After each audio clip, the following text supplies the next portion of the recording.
Hello everybody, Cakers here, and I am continuing with my Fallout Equestria reading. We are now on to Chapter 8, so let's get into it. Chapter 8, Derailed. Something tells me this isn't a circus act. Blood. It washed around my hooves, splashed against my legs, and carried by the river that was Main Street.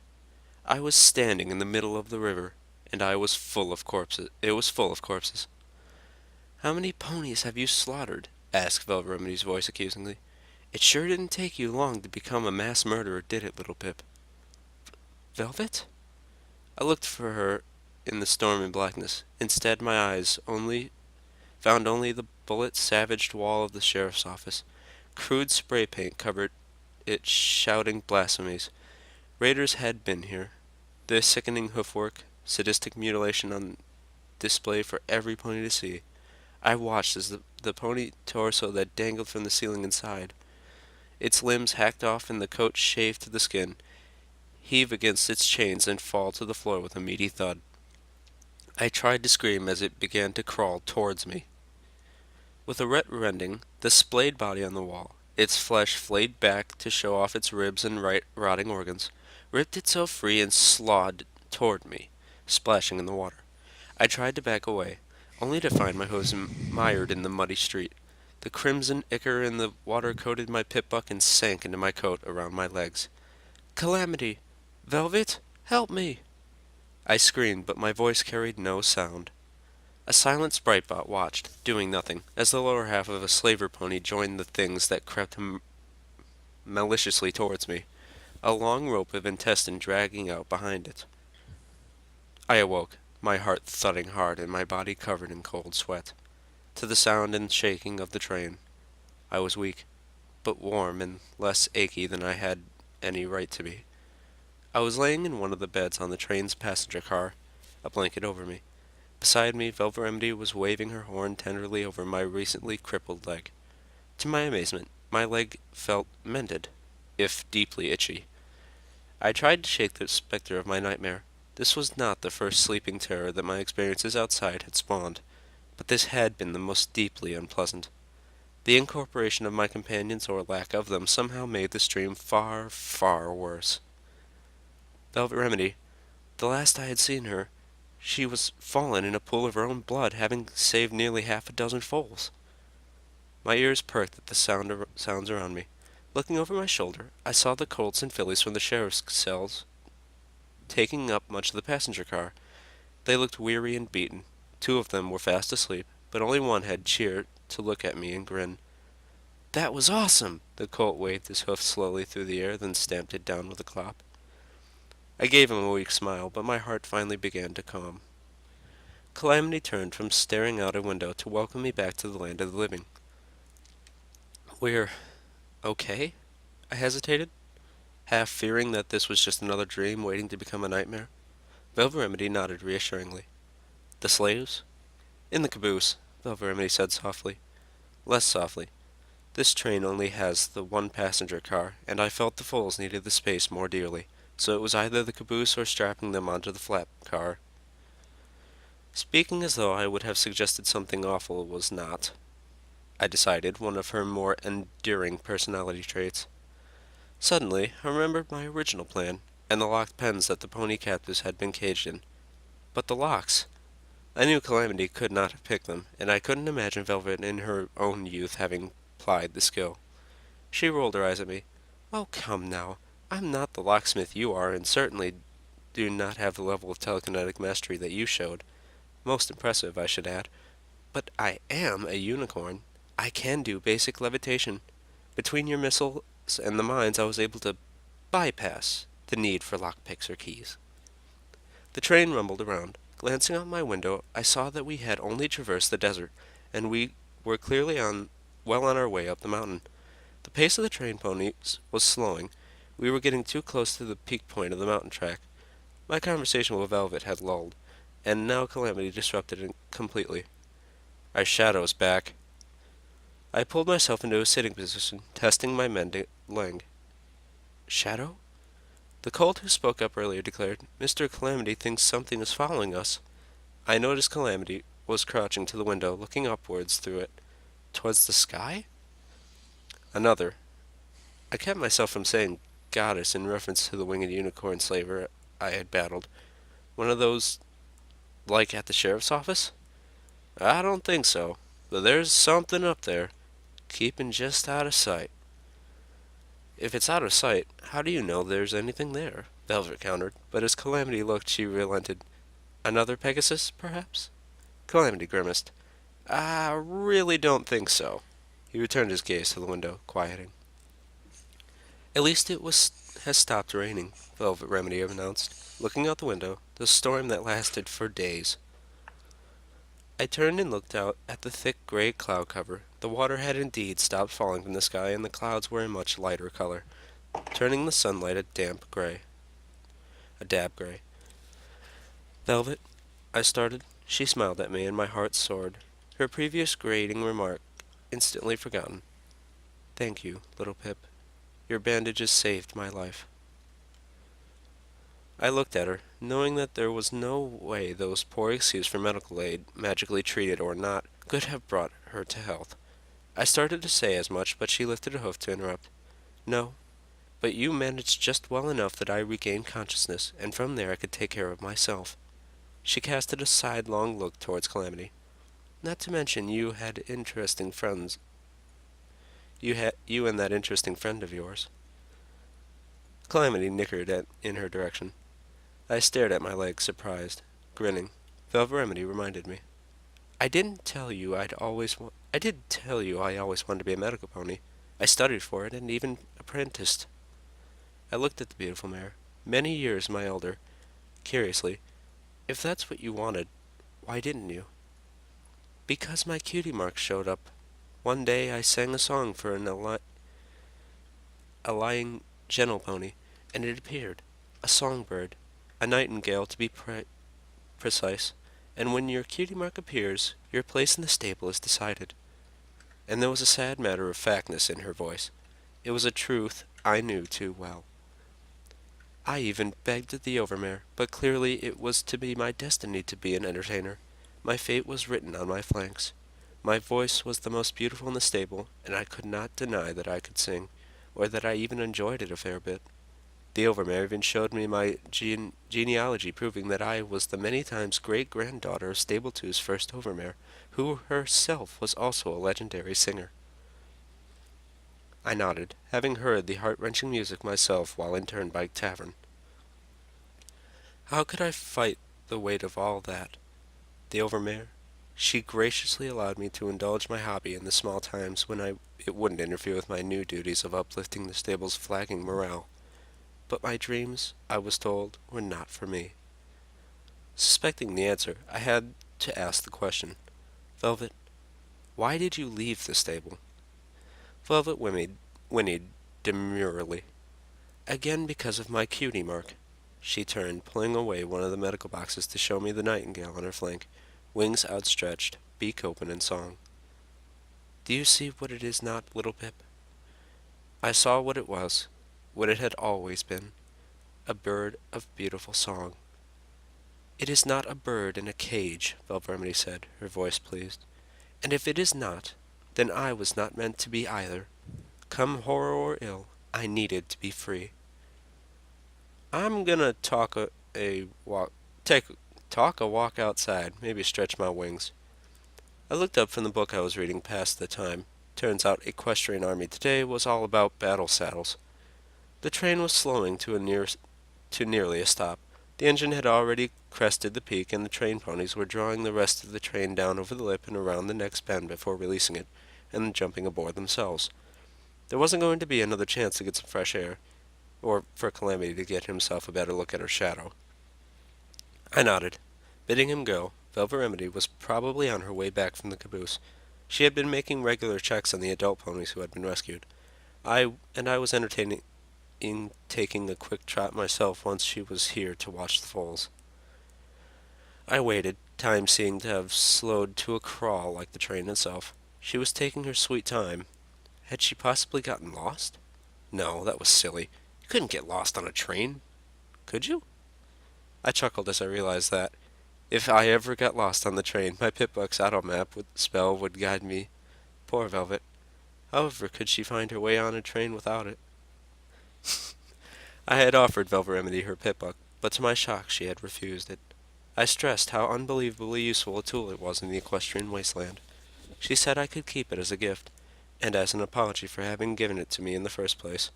She didn't blame herself for my leaving the stable, but she regretted having playing a hoof, and truthfully a whole pony, in my decision. I had tried one last time, and she had finally told me flatly, I escaped that prison. I will not wear its shackle, no matter how gilded a shackle it might be. At that, she had left to check the ponies in the caboose. I was brought out of my reverie by the draconic roar of the minigun fire, followed by the death screams of the train ponies. A mere second later, I heard the switch-pulling team, who were currently acting as guards, open fire in return. The fools began to panic. I was attempting to calm, or at least corral them, when Velvet Remedy returned from the back door, looking worried. At nearly the same moment, one of the train ponies from the switch team burst in, shouting and waving his paws, a lever-action shotgun floating at his side. "Slaver ambush! Protect the children!" What? How could they have gotten ahead of us? Before I could ask, a grisly pony wearing slaver armor, spiked hooves coated in blood of train ponies, broke into the passenger car and reared up, intending to end the life of another. I didn't have time to think. I just drew my assault rifle and fired at him. The train pony ducked, his own gun swinging around and unloading into the slaver. I couldn't tell whose shot fell him. Flashes of my nightmares came back. I hesitated, but mercifully, only after the attacker had been taken down. Then with a stomp I activated my EFS, and watched the flurry of red marks fill my forward compass, milling about the few friendlies that were in front of me. I turned to Remedy, levitating out the needler gun and fitting it with a marked clip. I had not only been able to determine what the markings on the needle clip stood for, but I suspected any one of them would be at least capable of incapacitating. Take this. Guard the foals with your life. I'm going to help up ahead.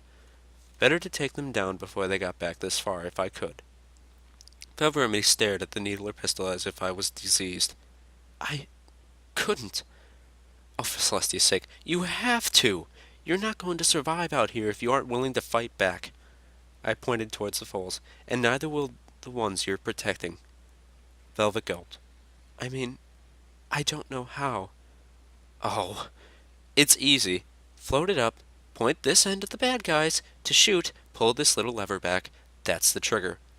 She nodded, then looked at me as if hoping I would offer another option.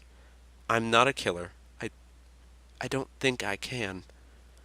Learn to. It was a harsh, even brutal thing to say, but this was the equestrian wasteland.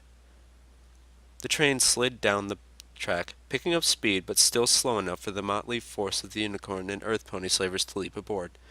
Two earth ponies with a minigun battle saddle had torn through the pulling team, shredding the poor ponies into red meat.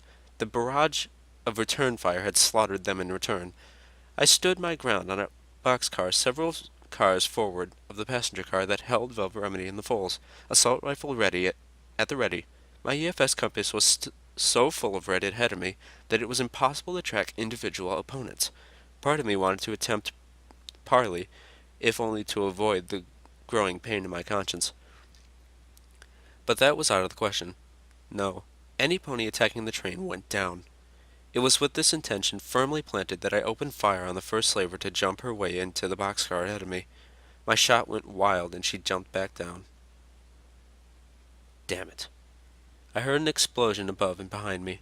Casting my eyes to the sky, I saw Calamity dodging and weaving through the air, a griffin in hot pursuit. The enemy aviator, held a brush gun, a much nastier firearm than any I had seen so far, and occasionally slowed his pursuit of Calamity to fire a shot. Calamity, bless him, was not making himself an easy target, and costing the griffin distance with each failure. As I watched, Calamity suddenly swooped upwards, pulling a full loop, and to my dismay the griffin matched his move, looping slightly inside his own to close distance with him yet again.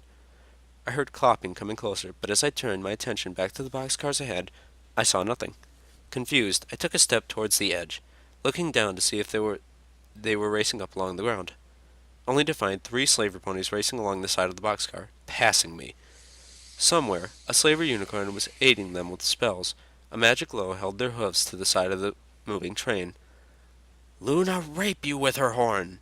I growled, feeling intense at the magical trickery, and swung about the assault rifle, firing into their hindquarters, flanks, and necks as they raced down the next boxcar towards the passenger car. Two ponies screamed as they fell from the train, mortally wounded, one breaking his neck on the fall, but the third made it to the gap between the cars before I could bring my weapon to bear on him. The train was moving at a fair clop now.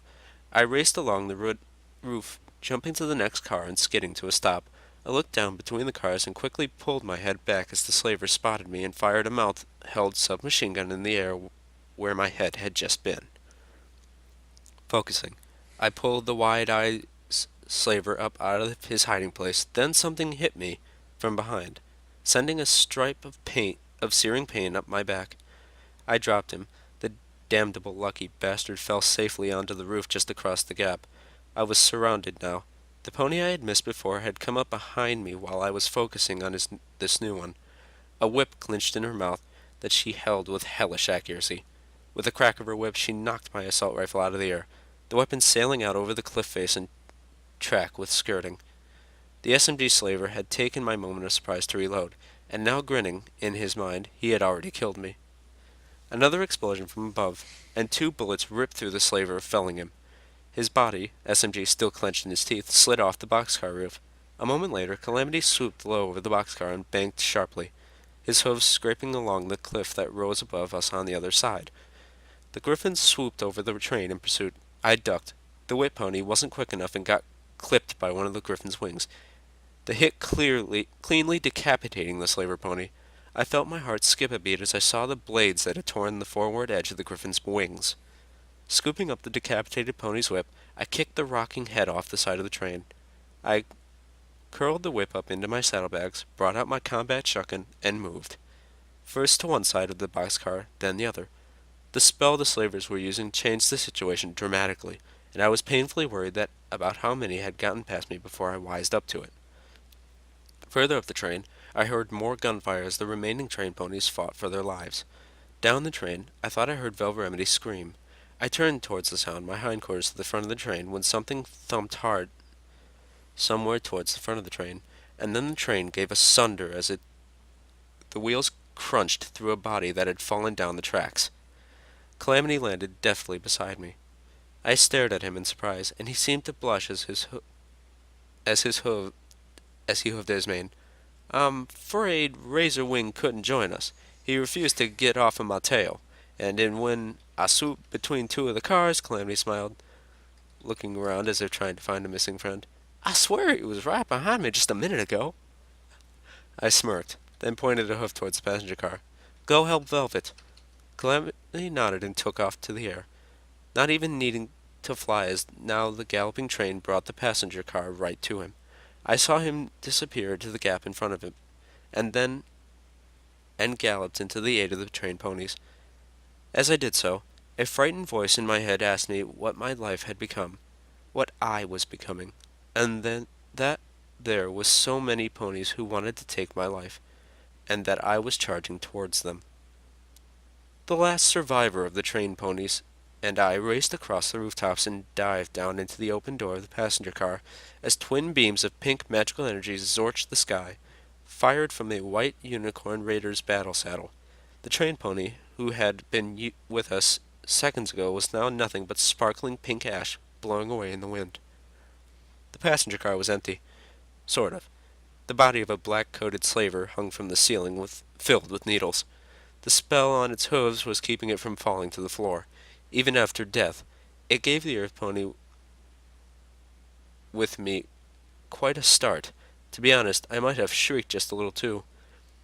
"I'll tell you, I prefer slavers who shoot bullets," the train pony gasped, recovering. "You can't wrap a bandage around being turned to dust." I quite thoroughly agreed. Velvet Remedy ran in through the back door, coming off the flat car behind. Seeing the train pony, she motioned for him to head behind her. "Please, go meet up with Calamity. He's at the caboose." "We've got a nasty one on the way," I warned her. "And another 4 coming behind her. I think these are the last of them, but one is using a battle saddle with magical energy weapons." Velvet Remedy nodded wearily. then looked up and pointed at the corpse above. This one came in on the roof, like an insect. She was clearly shaken, more at having to take a life than the strangeness of the circumstance, but I suspected she couldn't bring herself to focus on that. Not yet.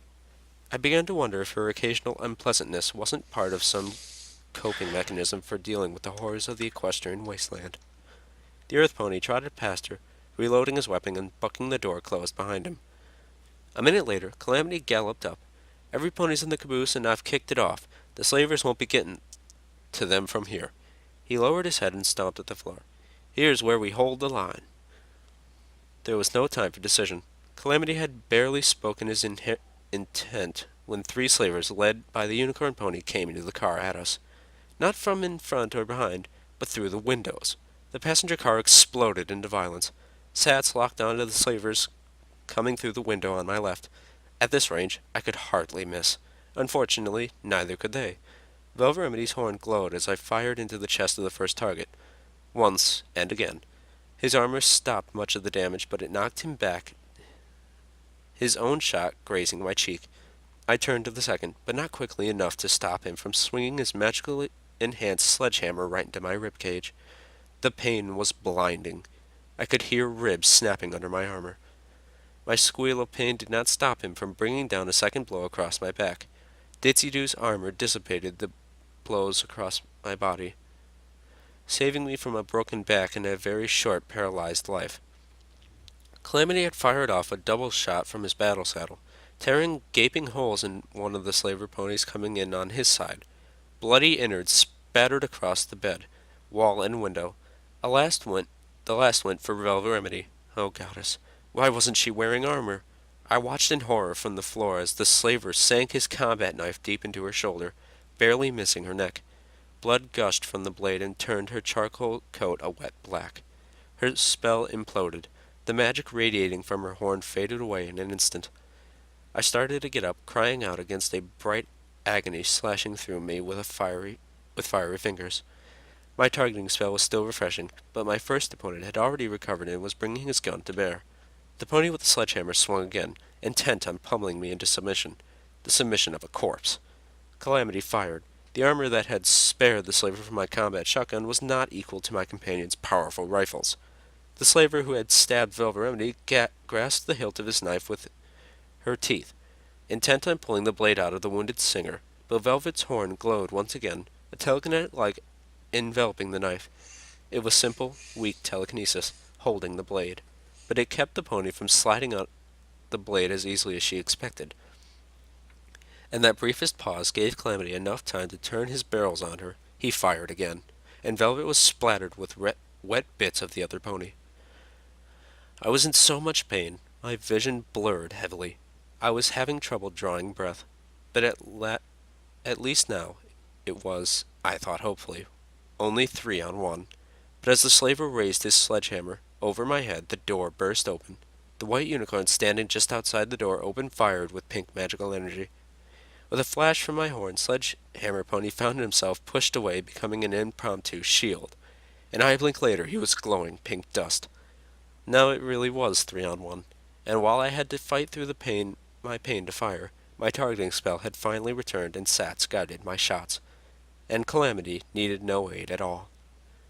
Velvet Remedy's horn glowed as she slowly mended my several broken ribs, jumping slightly as the train gave a buck. The pain in my side had reduced to a throbbing, and bad enough to I'm sorry, how would you even pronounce that word? Ring?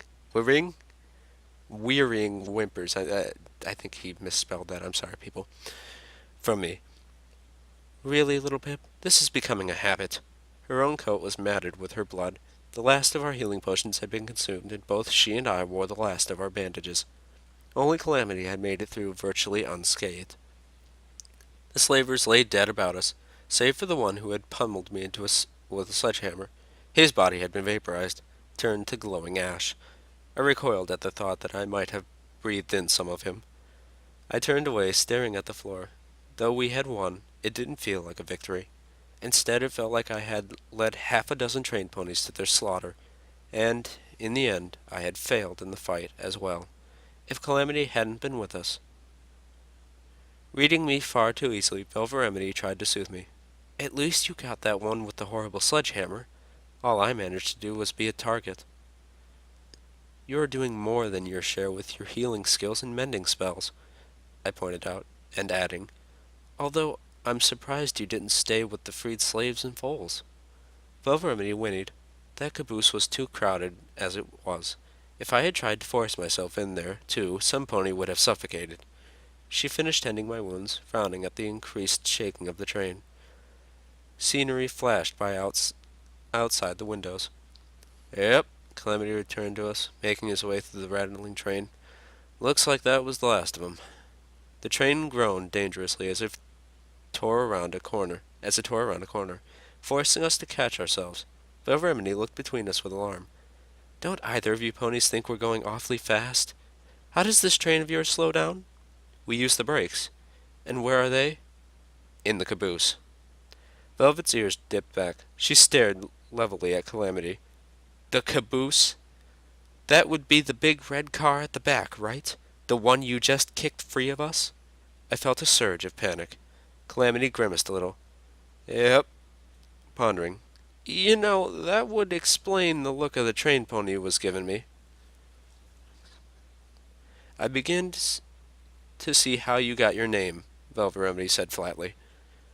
Several minutes of confirming our situation and arguing what should be done followed as the train continued to race down the mountain out of control. Soon the three of us were bracing ourselves against every turn. We were still only halfway down, sheer cliffs flying out on either side. In the end, I decided there was only one solution.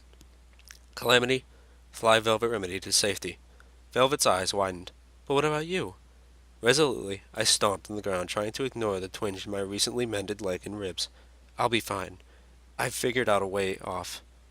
The two of them looked dubious, but they trusted me. So with a nod, Calamity and Velvet made their way to the nearest flat car. I'll be back for you, Calamity promised as he spread his wings. The wind tore Calamity and Velvet into the air. And then I was alone, on a runaway train. Okay, I thought to myself. Now it was time to actually think of a way off.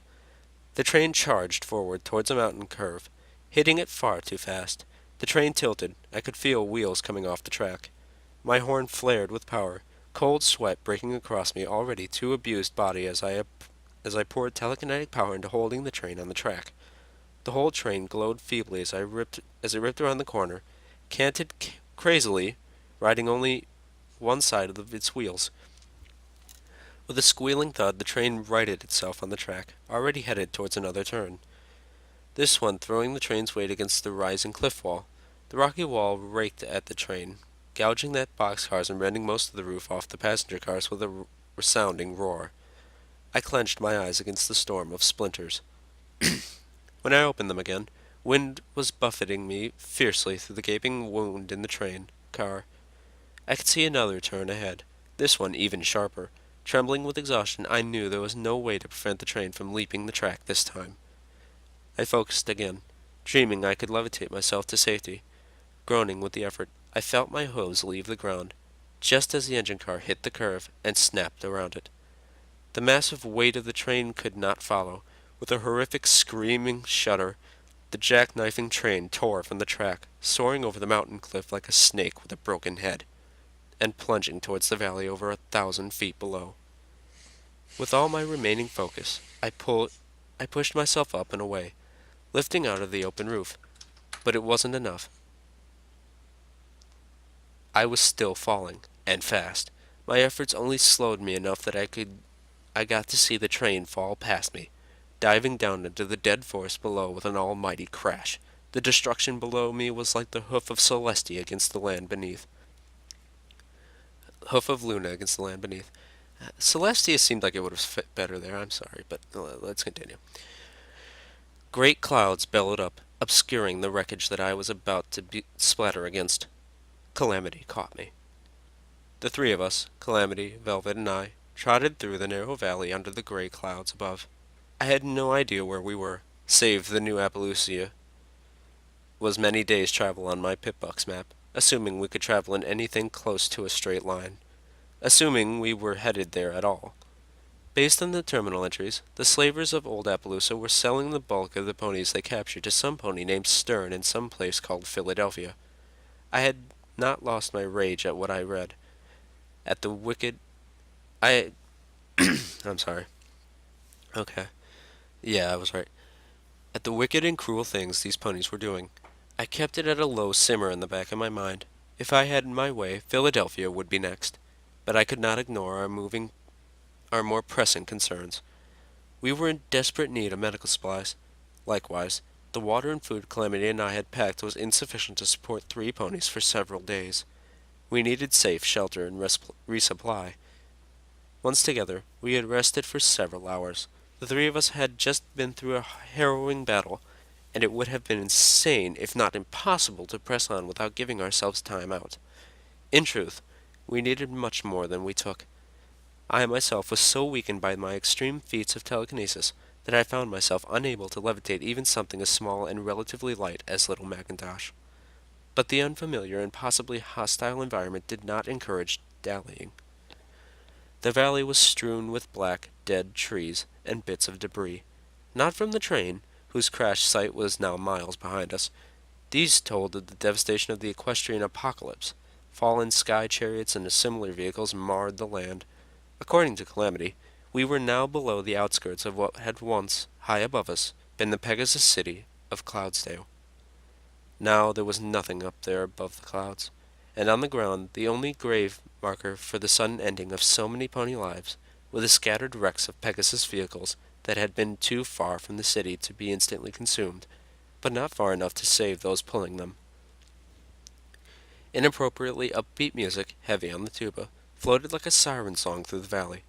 My ears perked, and I began to gallop towards the source, my surprised companions scrambling to follow suit. "Little Pip!" Velvet gasped. "What is it?" Calamity was no less confused. He knew the sound of Spritebot, but could fathom no reason I would be in such a hurry to catch it. Reaching the Spritebot, I enveloped it with my horn's magic, dragging it to attention before me. "Watch her!" Calamity landed, looking at me strangely. Velvet considerably further behind, dropped to a trot as she saw no sign I was in immediate danger of being crippled yet again. "Watch her!" I shouted crossly, giving the annoying Spritebot a firm shake as doing so would shut off the music and summon my cryptic acquaintance. "Watch her! I know you can hear me! I need you right now!" "Little Pip," Calamity began slowly. "I don't think—" He stopped. Eyes widened fearfully as the music ended in a mid-song pop, and the Spritebot spoke directly to me in a voice he had never heard come from a Spritebot before. Hello, little Pip. How can I help you?" The tiny artificial voice addressing me clearly spooked my wasteland experienced companion quite deeply. "I need you to send a message to New Appaloosa." I waved a frantic hoof. "There's a caboose heading down the mountain without a train.